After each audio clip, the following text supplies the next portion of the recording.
Israeli दूतावास के 2 कर्मचारियों की अमेरिका में गोली मारकर हत्या कर दी गई है। इस घटना के बाद से ही अमेरिका में माहौल बिगड़ता जा रहा है।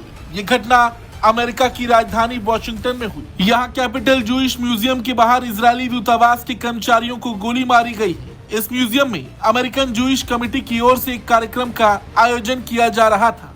फिलहाल हमलावर को डिटेन कर लिया गया है, उससे पूछताछ जारी है। हालांकि उसने कस्टडी में फ्री पैलेस्टाइन के नारे लगाए हैं। Washington police chief Pamela Smith ने बताया कि शुरुआती जांच में पता चला है कि दोनों पीड़ित म्यूजियम में हो रहे कार्यक्रम को अटेंड करने के बाद बाहर निकल रहे थे। उसके बाद ये घटना हुई। वॉशिंगटन पुलिस चीफ ने कहा, हमें लगता है कि हमले को एक ही शख्स ने अंजाम दिया है जो अब कस्टडी में है। शूटिंग से पहले इस शख्स को म्यूजियम के बाहर चहलकदमी करते देखा गया था। म्यूजियम से कुछ लोग जैसे ही बाहर निकले, उसने हैंडगन निकालकर 2 लोगों पर गोली चला दी। वो शूटिंग के बाद म्यूजियम के भीतर गया, जहां सुरक्षा कर्मियों ने उसे डिटेन कर लिया। वहीं इस घटना पर अमेरिकी राष्ट्रपति ट्रंप का भी बयान सामने आया है। उन्होंने कहा है कि यहूदी विरोध में वॉशिंगटन डीसी में हुई इन हत्याओं को अब थम जाना चाहिए। अमेरिका में नफरत और कट्टरपंथ की कोई जगह नहीं है। पीड़ितों के परिवारों के प्रति संवेदनाएं। बुरा है कि इस तरह की चीजें अब भी होती हैं। आप सभी पर ईश्वर की कृपा रहे।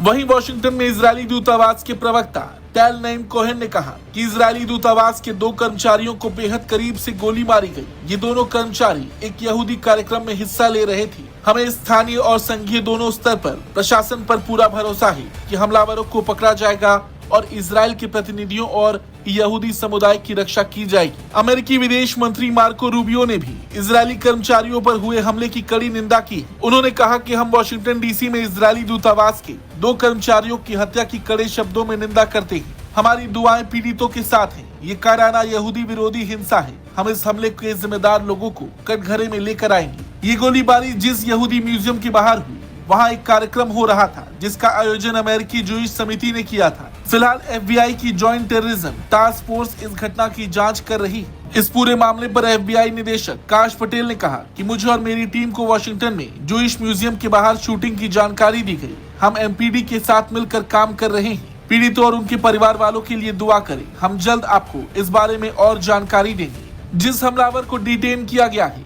उससे पूछताछ जारी है और बहुत जल्द इस हमले के पीछे की वजह भी सामने आई। ब्यूरो रिपोर्ट, भारत तक।